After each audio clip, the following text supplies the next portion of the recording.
Yang lebih parahnya lagi di Indonesia ini, ya kan, yang dikorupsi harta mayoritas umat Islam di Indonesia, yang nyolong maling-malingnya orang kafir.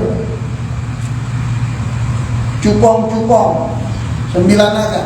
Jadi harta umat Islam dikorupsi, yang nyolong orang-orang kafir dengan 300 sekian triliun, cuman di penjara 6,5 tahun.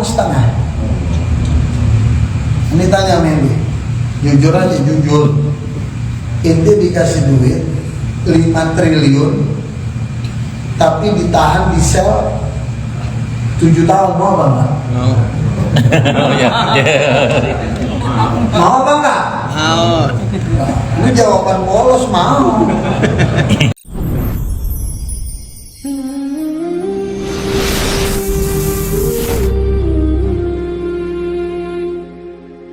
Bismillahirrahmanirrahim.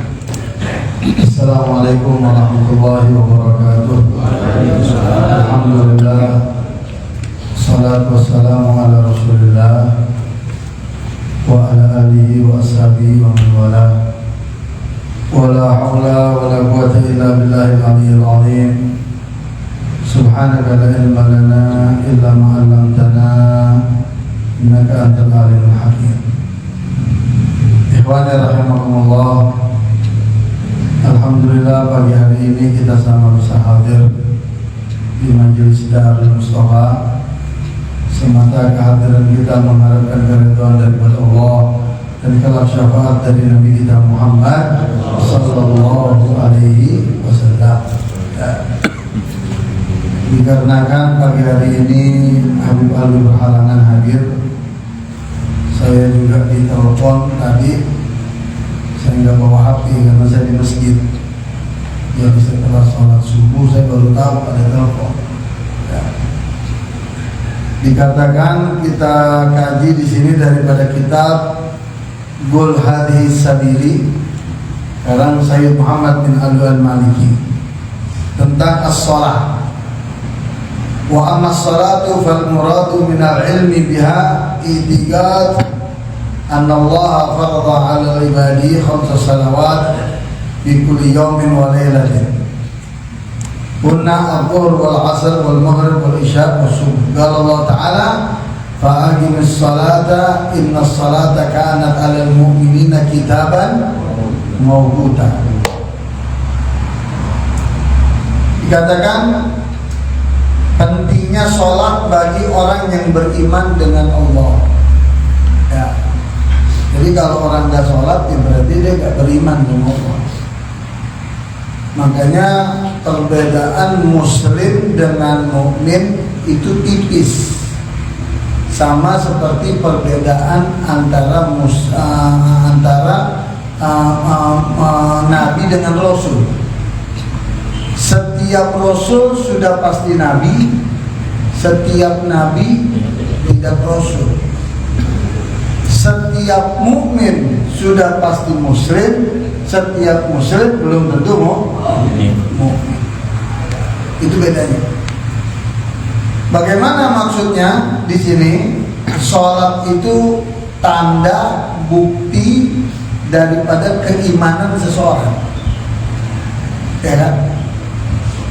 Kalau orang yang beriman dia mengerjakan apa yang tertera di dalam arkanul Islam secara kafah, pengertian secara kafah, dia kerjakan syahadat sudah pasti, sholat, zakat kalau dia mampu, kalau enggak ya enggak usah. Puasa Ramadan kalau dia mampu, kalau udzur enggak usah. Ya haji kalau dia mampu, kalau enggak usah. Nah, artinya ini orang yang mengerjakan 5 perkara ini itu dia mukmin. Tapi kalau dia tidak mengerjakan yang 5 perkara, hanya 1 di dalam diri dia, yaitu rukun Islam yang pertama syahadat, atau Islam keturunan dari lahir emak bapaknya udah Islam, dia kan Islam. Nah, itu namanya Muslim, bukan mukmin. Nah, banyak di antara kita ya yang dibilang apa? Muslimnya KTP, artinya apa? Cuman syahadat doang, sholat kagak, puasa kagak. Itu maksudnya Islam KTP.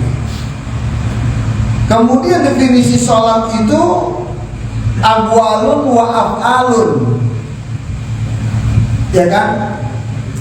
Mubtadi'atun bitakbir wa muhtatimatun bitaslim.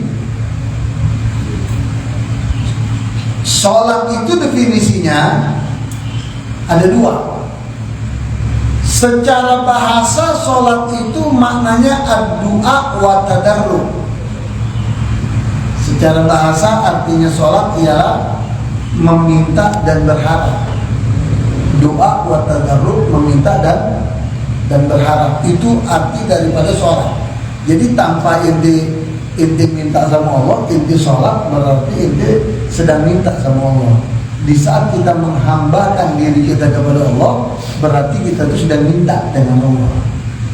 Nah, itu pengertian sholat secara bahasa.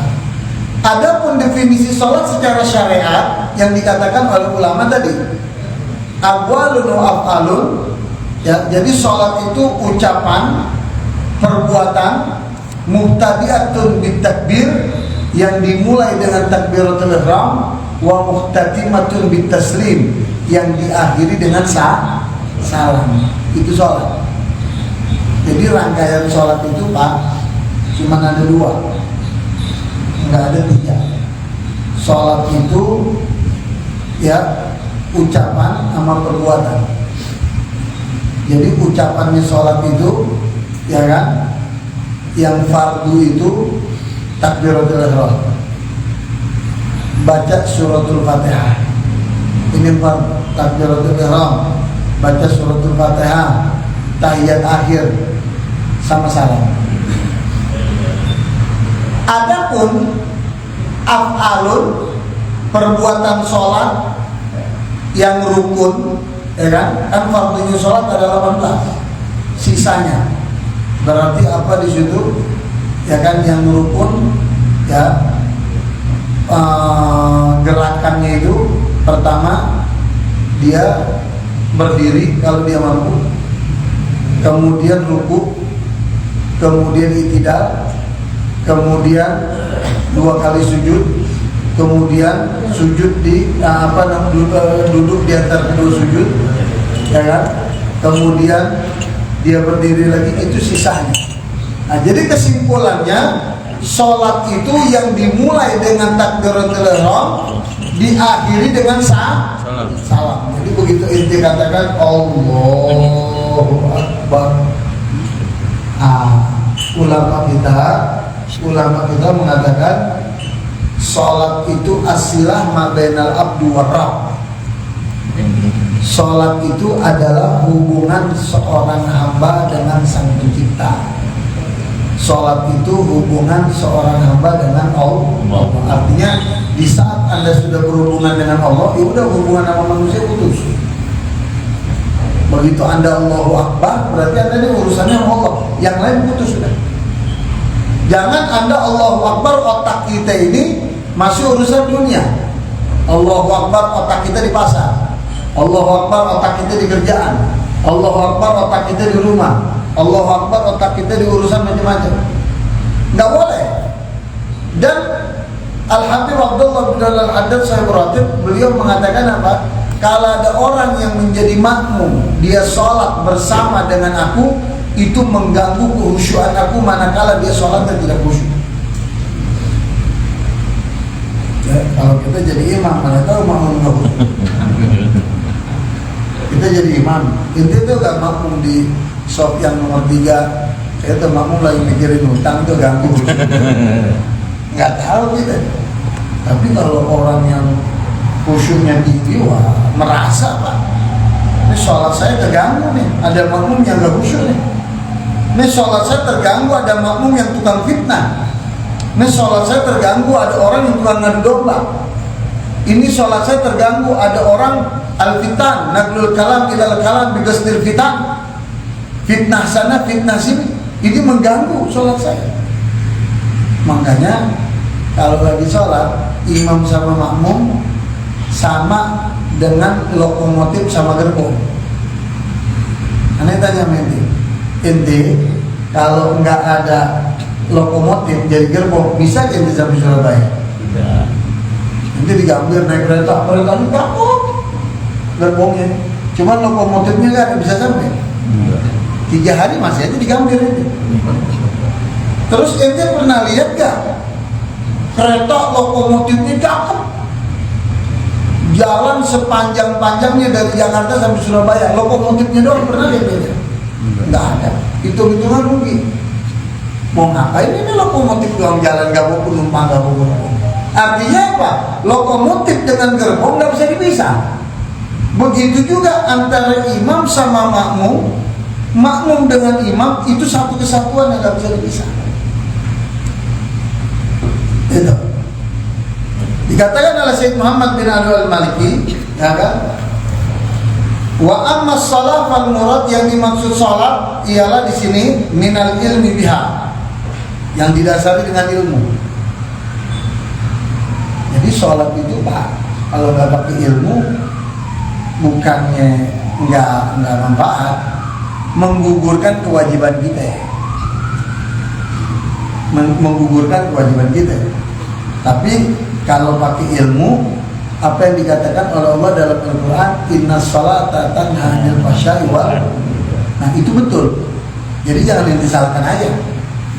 Kata Allah dalam Al-Quran, sesungguhnya sholat mencegah dari perbuatan keji dan perbuatan munkar. Ini kan ayat Allah. Lalu ada orang bilang, saya sholat, tapi saya masih suka korupsi. Saya sholat, tapi kok masih suka makan duit haram. Saya sholat, tapi kok masih suka namimah, ngadu domba. Saya sholat, tapi kok saya masih suka sombong.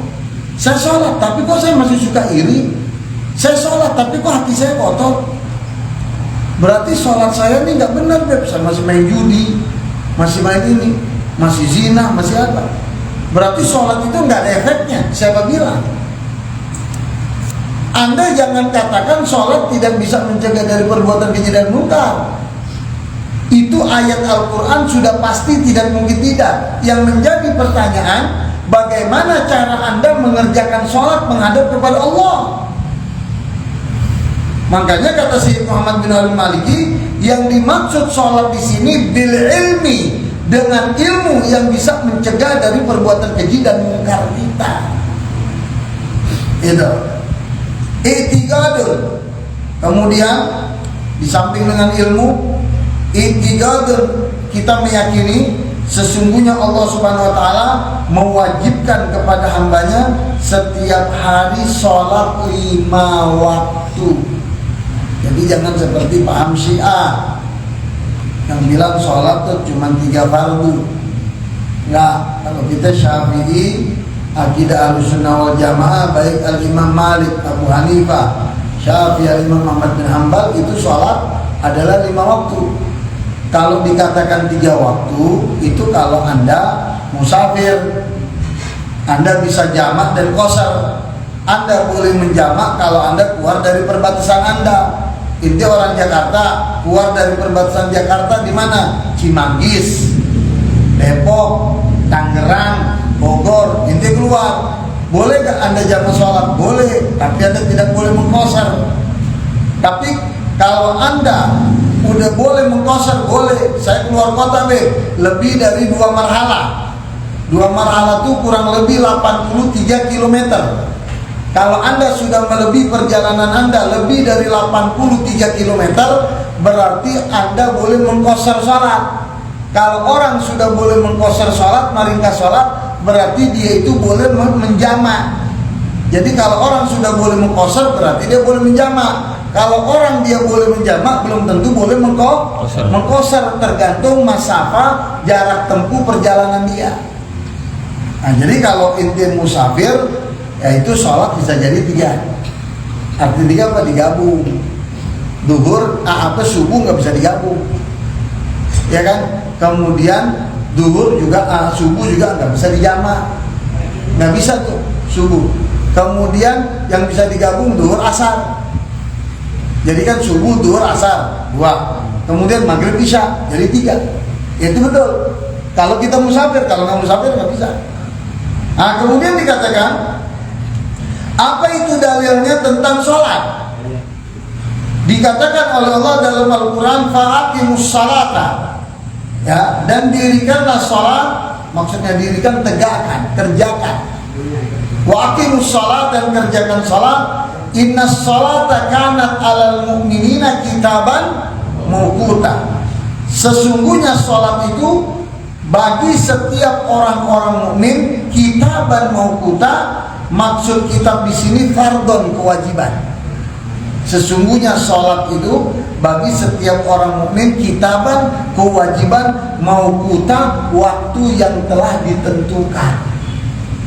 Jadi kitaban mawquta, kewajiban yang ditentukan. Arti sholat itu ada waktunya, Pak. Bukan nggak mau saya sholat subuh jam 6, saya sholat subuh jam 7, nggak bisa. Kenapa? Karena sholat kitaban mawquta, kewajiban yang waktunya ditentuin. Duhur ya waktu duhur, asar ya waktu asar. Jadi nggak bisa sembarangan sholat itu, ya kan? Kemudian itu ayat yang disebutkan di dalam surat An-Nisa, ya kan? Surat An-Nisa ayat 103 itu. Kalau kita bicara tentang dalil sholat, banyak betul itu, Pak, ya kan? Kemudian fa subhanallah hina tumsun wa hina tusbihun. Ya kan? Jadi maha suci Allah subhanahu wa ta'ala baik di pagi hari, ya kan, dan di sore hari. Maksudnya pagi hari kita mengingat Allah dengan sholat subuh, ya kan, itu kita mengingat Allah. Kemudian di sore hari itu ada sholat yang namanya maghrib dan isya. Jadi luar biasa, Pak. Bangun tidur, kita di dalam Islam ini bangun tidur ingat Allah. Apa? Sholat subuh. Kemudian mau tidur ingat Allah, sholat isya. Makanya kalau orang tahu nikmatnya sholat berjamaah di masjid, maka dia nggak akan tinggal di sholat 5 waktu di masjid. Itu bagi orang yang merasakan nikmat, Pak. Bagi yang nggak merasakan susah kita bilangnya. Kalau saya katakan sholat 5 waktu di masjid itu, Pak, surga yang ada di dunia. Jadi kalau ente mau tahu surga yang ada di dunia, ente sholat 5 waktu di masjid. Itu kita akan merasakan kenyamanan diri kita, ketenangan. Gitu. Makanya almarhum pendiri Darul Mustafa Sayyidul Walid Abi Muhammad bekerja di Saudi kurang lebih sampai 15-16 tahun. Itu beliau, ya kan, di sana tujuan inti beliau belajar. Tapi karena beliau ini menghidupkan istri dan anaknya, ada kewajiban beliau selingi dengan bekerja. Jadi syarat beliau minta syaratnya kerja sama majikan itu satu. Kerjanya pokoknya di depan haram aja, di depan Masjidil Haram, dekat-dekat Masjidil Haram, di sekeliling situ. Syaratnya satu, ada beliau. Kalau udah masuk waktu sholat, jangan perintahkan saya lagi. Beliau di mana-mana pendiri Darul Mustafa ini kalau kerja dikasih kepercayaan megang duit urusan kasir. Jadi begitu adzan Allahu Akbar, dikunci pintu kasir, dia ke masjid. Kunci pintu kasir, dia ke masjid. Sekali waktu saya dapat cerita dari Umi, istri beliau. Sekali waktu beliau dilarang sholat di masjid pas adzan. Pas adzan nih, Abah dilarang sholat sama majikannya, karena majikannya mau datang, entah mau hitung-hitungan duit mau apa gitu, disuruh jangan jalan dulu. Pas adzan, ya kan, ditunggu majikan yang nggak datang, adzan ditinggal, beliau sholat. Begitu pulang dari sholat, itu sampai imam Masjidil Haram itu berapa imam itu kenal sama Nabi Muhammad. Karena apa? Kalau sholat itu di belakang imam betul. Ini akhirnya sampai yang punya toko negor beliau. Ini kalau besok saya suruh tunggu begini. Kata beliau apa? Ini kunci kasir. Saya sudah bilang dari awal, persyaratan jangan melarang saya kalau sudah aku sholat. Ini kuncinya dan saya berhenti dari toko Anda. Berhenti dari itu, ya kan? Biasanya di sana orang kalau berhenti itu Pak dikasih macam-macam, hadiah, dikasih ini, dikasih itu, ya kan? Abah nggak mau terima tuh hadiah di sini, dia nggak mau terima. Dia pulang ke rumah katanya sudah berhenti kerja. Kenapa? Alasannya sebab nggak boleh sholat di masjid berjamaah. Kira-kira ente bagaimana, bisa nggak begitu gitu? Ngomongnya gampang, kalau jadi susah. Ya kan? Jadi di sini ayat Al-Quran, pagi kita mengingat Allah dengan sholat, menjelang malam hari itu kita diingatkan dengan sholat maghrib dan isya. Walahul hamdu bis samawati wal ard wa asyian wa hina tudhirun. Ya kan? Nah, kalau di siang hari ada zuhur, ya kan? Kalau di sore hari ada asar. Jadi waktu itu begitu terikat kita dengan sholat. Kemudian Allah katakan dalam Al-Quran, aqimis salata liduluki syamsi ila ghasaqil lail wa qur'anil fajri inna qur'anal fajri kana mashhuda. Ya kan? Makanatus shalah fid din. Di sini dikatakan ya kan? Wa qala Ibnu Umar radhiyallahu ta'ala anhuma anna Rasulullah sallallahu alaihi wasallam qala umirtu an uqatilan nas. Ini Pak, bayangin nih.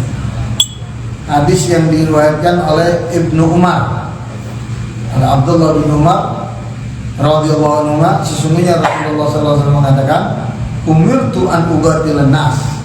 Aku diperintahkan oleh Allah untuk membunuh manusia, artinya memerangi manusia.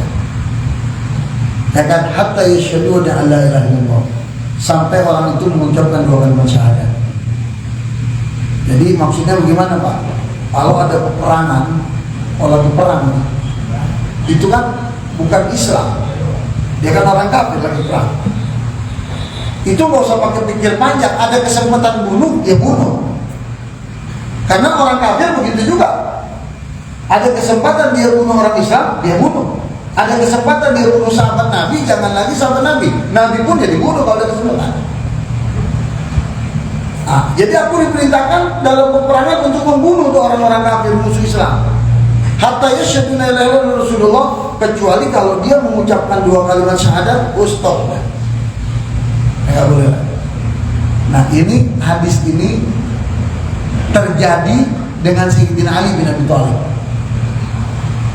Waktu peperangan, ya kan, ada orang berusaha membunuh Sayyidina Ali.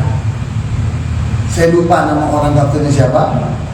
Tapi begitu Sayyidina Ali tahu dia ingin membunuh Sayyidina Ali, dengan kelihayan Sayyidina Ali, kepintaran Sayyidina Ali memainkan pedang, sampai pedang yang dimiliki oleh Sayyidina Ali itu menempel di leher orang yang niat membunuh Sayyidina Ali. Ini pedang Sayyidina Ali nempel di musuh nih, orang kafir. Begitu nempel ini pedang, ada riwayat yang mengatakan nempelnya ini pedang, darah udah keluar. Itu saking tajamnya pedang Sayyidina Ali. Ya kan? Nah, begitu pedang ini nempel, baru nempel, ini si kafir tahu hadis ini. Si kafir tahu. Lalu si kafir begitu pedang nempel, dia ucapkan teriak kencang, asyhadu an la ilaha illallah wa asyhadu anna Muhammadar Rasulullah. Sayyidina Ali nggak jadi nebas, dicabut itu pedang. Dibebaskan oleh Sayyidina Ali. Kenapa? Karena dia sudah mengucapkan dua kalimat syahadat. Orang kalau yang sudah mengucapkan dua kalimat syahadat, diharamkan bagi kita hartanya, darahnya.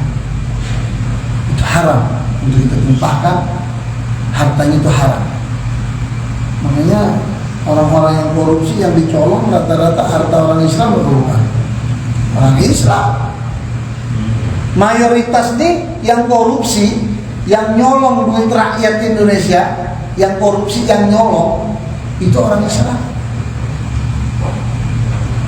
Yang lebih parahnya lagi di Indonesia ini, ya kan, yang dikorupsi harta mayoritas umat Islam di Indonesia, yang nyolong maling-malingnya orang kafir.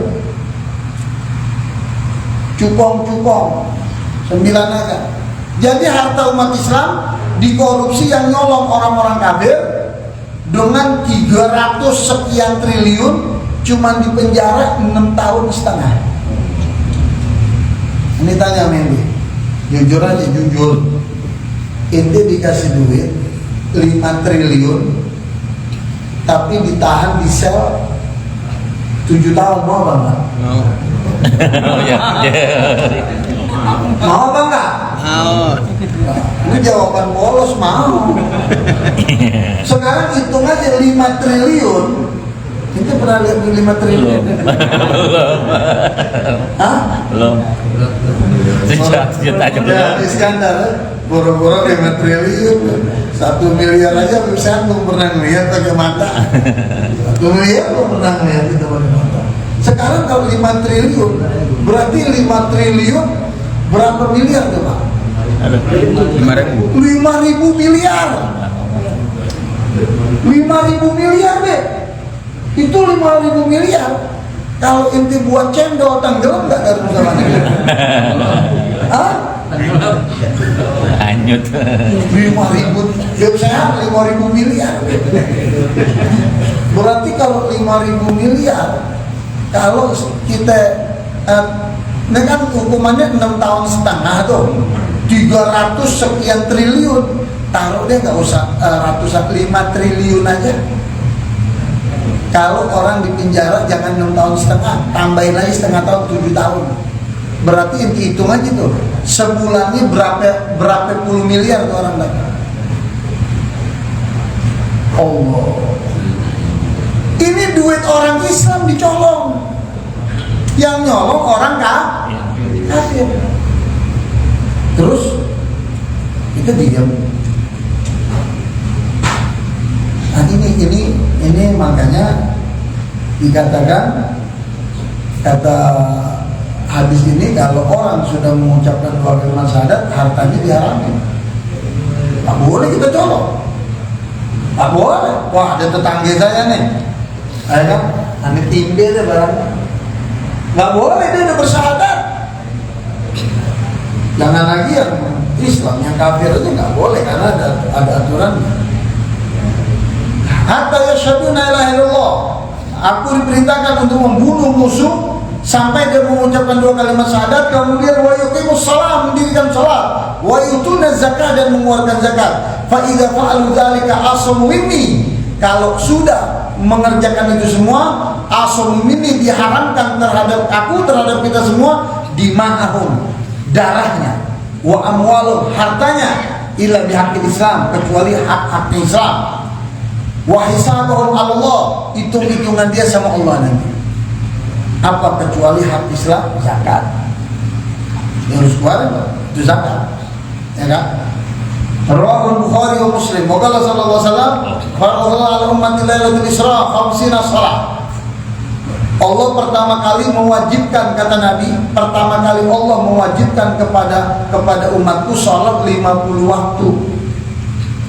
Ya kan? Falam azal urajuhu, ya kan? Wa as'alu at-tahbib hatta ja'ala khamsan fi kulli yawmin wa lailah. Begitu singkat cerita ini. Pertama, Nabi melaksanakan Mi'raj. Isra sama Mi'raj beda. Bedanya Isra sama Mi'raj sama kayak bedanya Isra sama Comro tuh kan? Comro tuh yang isinya apa ya? Enak ya tuh? Enak. Apalagi kalau ada ranjau. Miso atau miso?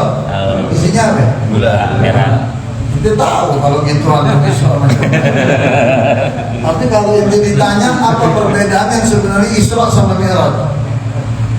Nah, jadi Pak, di sini ya saya nggak membahas kedua-duanya karena nggak ada waktu. Nabi pertama diwajibkan sholat untuk Nabi dan umatnya 50 waktu. Itu waktu Mi'raj,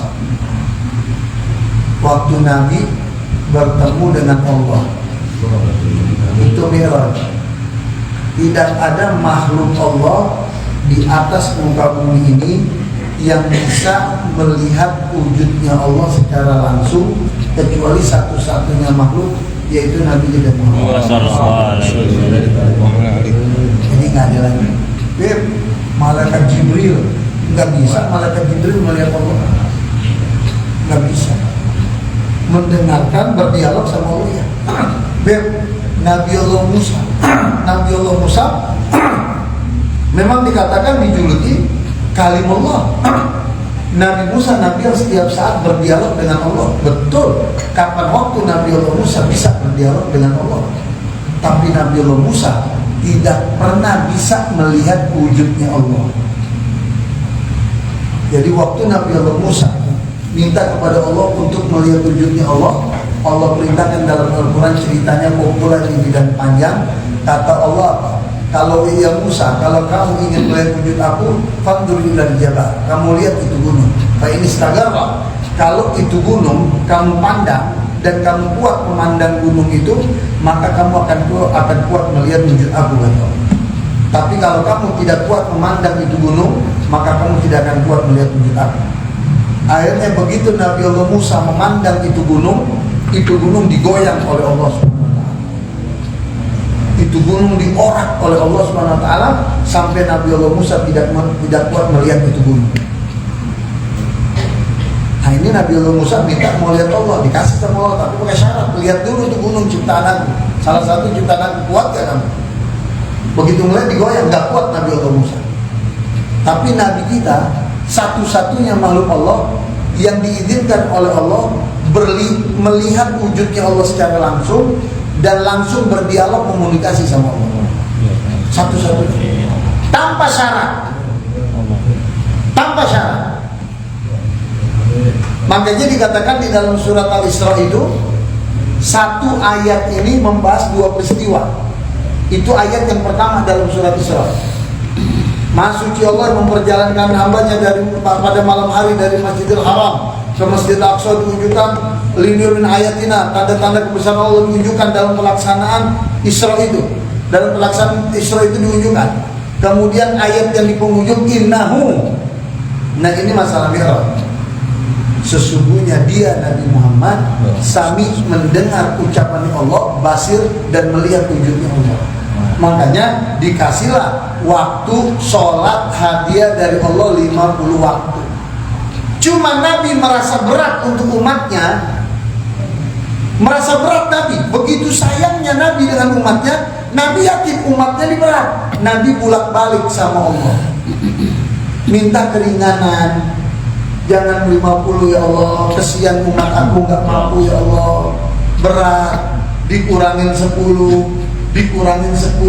sampai 5 kali Nabi bolak-balik, dikasihlah sholat 5 waktu. 5 waktu. Nabi yakin umatnya yang beriman kuat. Betul Pak? Kita yang beriman gak merasa berat untuk sholat 5 waktu. Gak merasa berat kita sholat. Nah, disinilah dikatakan pertamanya 50 waktu, Nabi minta keringanan menjadi 5 waktu. Kalau 50 waktu nggak bisa main HP loh. Duduk begini nggak bisa kita lama-lama. Bingung naik mobil, naik kendaraan. 50 waktu ente bagi dah 24 jam. Berarti 1 jam 2 kali fardu kurang lebih. Setengah jam wajib sholat, setengah jam wajib santai aja. 5 waktu jemput-empot. Lagi 50, ya kan? Kemudian wa qala mu'atina ba'athu ila al-Yaman akhbaru anna Allah Ta'ala farada 'alaihim 5 salawat fi kulli yawmin wa lailah, rawahu Muslim. Kemudian makanatu shalat fid din. Nah, di sini kita akan bahas kedudukan salat di dalam agama. Ya kan? Jadi kedudukan salat di dalam agama banyak di sini pembahasannya. Cuma saya hanya menyebutkan hadis di sini, ya kan? Dikatakan dalam ayat Al-Qur'an dikatakan di sini munibina ilaihi wattaqu aqimus shalah wa la takunu minal musyrikin. Kemudian Allah katakan katakanlah mu'minun alladzina hum fi shalatihim khashi'un. Ya kan, kata Allah sungguh. Ya kan? God ini dalam ilmu nahu maknanya ada 2.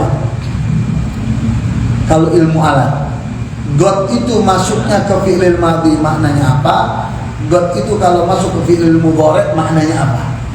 Ada dua maknanya, ya kan? Nah di sini Allah katakan God telah beruntung bagi orang mukmin. Jadi ini udah yakin. Allah bilang telah beruntung bagi orang mukmin. Orang mukmin yang apa? Alladzina hum fi shalatihim khusyu'un. Orang mukmin yang beruntung yang bagaimana?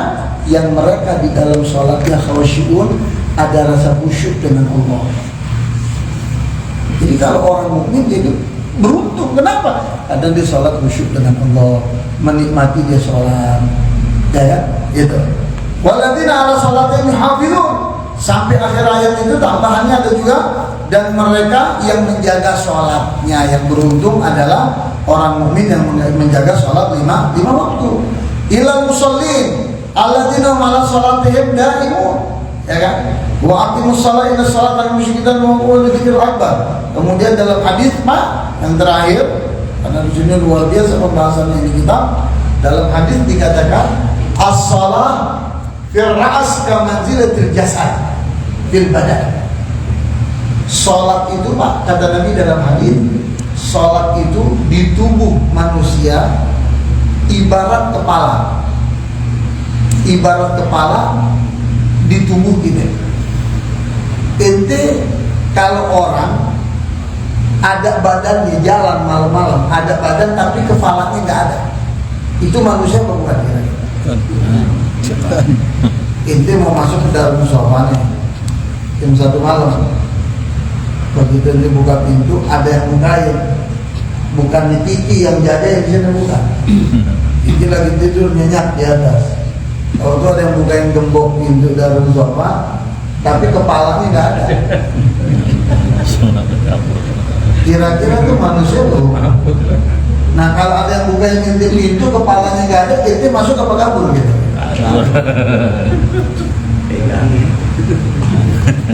Artinya apa? Mustahil orang hidup tanpa kepala. Begitu juga mustahil orang sukses, mustahil orang hidupnya tenang, mustahil orang bahagia hidupnya di dunia, mustahil orang dapat ketenangan dirinya di dalam dunia, di dalam hidupnya kalau dia tidak sholat. Mustahil Anda senang tanpa sholat, mustahil Anda bahagia tanpa sholat, mustahil Anda bisa sukses tanpa sholat, mustahil Anda berhasil tanpa sholat, mustahil segala-galanya tanpa sholat. Gak mungkin. Jadi sholat itu satu-satunya peninggalan yang Allah berikan kepada kita yang menjadi kunci keberhasilan hidup kita. Kalau Anda jaga sholat dengan 5 waktu tepat pada waktunya, apalagi berjamaah, berarti Anda telah mengambil kunci dari Allah Subhanahu Wa Taala untuk Anda bisa sukses hidup di dunia ini. Tapi kalau enggak ya benar, habis. Allah saya bilang apa? Sholat itu bagaikan rem mobil. Jadi kalau inti masih sholat, inti mau buat dosa, pasti keren. Subuh, orang mau buat dosa pagi, siang udah disuruh sholat lagi, berarti ada rem. Siang sampai sore ada lagi rem sholat asar. Sore mau ke malam ada lagi rem sholat maghrib. Maghrib dari awal ke ke malam ada lagi rem isya. Ada rem. Jadi kalau orang sholat itu rem, itu sholat bagaikan rem. Sama kayak ente naik kendaraan. Ente naik kendaraan kalau nggak ada remnya mau kayak ente naik. Ini dari puncaknya ada bis. Ente nungguin aja.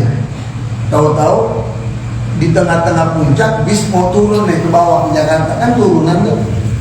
Ente ditawarin, mau naik, ayo ikut yuk. Ini bis kosong naik. Begitu itu udah naik bis, terus supirnya bilang, ini saya mau bilangin sebelum jalan, ini bis saya remnya belum. Bis saya remnya belum, nggak ada remnya. Kalau ente mau ikut ya nggak apa-apa. Kira-kira ente ikut apa turun? Turun. Ya kalau lo mau nyundul ke jurang nggak apa-apa ikut. Tapi kan yang ikut orang gila yang stres. Ya misalnya nggak ada remnya belum, turunan bisa nggak ngerem? Justru ke jurang. Nah sholat begitu juga Pak. Jadi hidup kita ada rem, terjaga itu rem. Ya, wallahu a'lam bishawab. Dan kita sekarang sudah ada di tanggal 5 daripada bulan Rajab. Ya, jangan lupa Pak, jangan lupa anjuran ulama mungkin sudah dibagikan di dalam sofa ini, amalan bulan Rajab. Jangan lupa, ini jangan Anda anggap sepele Pak. Jangan Anda anggap sepele. Setiap habis sholat subuh sama setiap habis sholat maghrib baca 70 kali Robbir Firli warhamni wadulaya. Nah, saya di masjid-masjid yang saya ngajar dulu nggak mengamalkan ini. Saya jelaskan keutamaan bulan Rajab. Sekarang mereka tuh ada mengamalkan itu. Nah, jadi itu istighfar di bulan Rajab. Nah, itu dibagikan ya. Nah, jadi ini manfaatnya besar Pak. Ya, yang belum dapat itu di ini. Nah, karena kenapa Bapak? Saya katakan bulan Rajab itu bulannya Allah. Artinya bulannya Allah, kita diminta berbanyak istighfar. Ya, istighfar itu kita baca Pak. Robbir Firli warhamni wadulaya. Anda mau tanya amin. Ini ketiga-tiganya nih Pak. Ini tidak ada intervensi manusia. Ini yang kita baca nih, itu hanya Allah yang bisa melakukan untuk kita. Manusia nggak bisa melakukan. Ini tiga-tiga. Pertama kita baca Robbir Firli. Ya Allah, ampunilah aku. Berarti kita nih punya dosa. Kita banyak dosa, bukan punya banyak. Anda mau tanya, sama diri kita masing-masing, sama ide, kira-kira kita punya dosa apa enggak? Yang tahu dosa kita siapa? Ya kita. Jadi dosa aneh mungkin lebih banyak dari dosa ente. Jadi di bulan Rajab ini kita kembali kepada Allah dengan istighfar, Robbir Firli. Ya Allah, ampunilah aku. Yang bisa mengampuni kita siapa? Allah. Bisa manusia mengampuni kita? Jadi pengampunan ini tidak ada intervensi manusia. Hak mutlak paten milik Allah. Yang kedua, warhamni, sayangilah aku ya Allah. Allah tuh sayang sama kita Pak. Kalau Allah nggak sayang sama kita, kita buat dosa dikasih balasannya kontan, kayak umat-umat Nabi sebelumnya. Misalnya kita ini umat Nabi buat dosa, jendol kepala kita, bohongin orang, jendol, nipu orang, jendol, durhaka sama orang tua, berjendol. Badan kita baca jendol ini gak kira-kira sekarang? Ya Allah, sayangilah kamu. Dari sayang Allah kepada kita, dosa kita bisa diampuni sama Allah dengan kita kembali kepada Allah. Kemudian yang ketiga ini nggak ada lagi intervensi manusia. Warhamni, sayangilah aku ya Allah. Yang sayang hanya kita dengan Allah. Lain Allah nggak ada yang sayang sama kita. Kemudian yang ketiga, watub alayya, terimalah tobat. Seorang pendosa yang bisa menerima tobatnya siapa? Allah. Pak, kita jangan sok dah. Kita jangan sok udah merasa diri kita soleh, merasa diri kita baik, terus kita mau sok. Jangan. Amal seseorang itu Pak dilihat dari akhirnya. Kewajiban kita menjalankan yang benar di dalam kehidupan di dunia. Anda hidup jalankan yang hak, Anda hidup jalankan yang benar yang Anda tahu. Kalau Anda nggak tahu, jangan Anda sok tahu. Itu bahaya untuk orang yang sok tahu. Bisa celaka. Nah makanya di sini dikatakan apa Pak? Ya kan? Kalau kita ini dikasih kesempatan oleh Allah untuk beramal baik, jangan kita sok. Alhamdulillah ya Allah, kamu kasih kenikmatan bisa beribadah. Ya kan? Tapi kalau kita sudah nggak dikasih kesempatan Pak, mohon maaf. Allah dalam yang bersangkutan dengan ini, terimalah tobatku. Apa kata Nabi dalam hadis? Innallaha yaqbalu taubata 'abdin ma lam yughargir. Apa kata Nabi? Sesungguhnya Allah menerima pertobatan seorang hamba malam yuhurgir, sebelum ajal ada di lek-lekan. Arti ajal di lek-lekan sebelum napasnya udah di leher. Kalau kita sehat tobat bagus, kita sakit tobat alhamdulillah, Allah terima tobat kita, terima. Tapi kalau ajal kita udah dilek-lekan, napas kita udah mau sakaratul maut nih, artinya lek-lekan sakaratul maut, itu pintu tobat sama Allah udah ditutup, udah nggak ada, selesai. Kita yang dikasih kesempatan sama Allah berbuat baik, jangan suka suudzon, jangan suka sok, jangan suka ngeremehin orang. Belum tentu akhir ajal kita baik. Dan orang yang berdosa belum tentu selamanya dia berbuat dosa. Mungkin Allah kasih dia hidayah, Allah kasih dia pintu tobat, dia bertobat. Jangan sok gitu. Jadi kadang-kadang kita sok diri kita. Jangan Anda beranggapan kita ini yang benar ini husnul khotimah. Jangan. Al-a'mal bihawatimiyah kata Nabi. Amal itu tergantung akhir daripada hidupnya. Makanya kita tutup pengajian kita dengan kita baca 3 kali sama-sama, ya Allah biha, ya Allah biha, ya Allah bi husnil khatimah, ya Allah biha, ya Allah biha, ya Allah bi husnil khatimah, ya Allah biha, ya Allah biha, ya Allah bi husnil khatimah.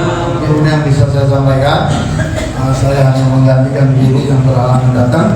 Kurang lebihnya mohon maaf. Wassalamualaikum warahmatullahi wabarakatuh.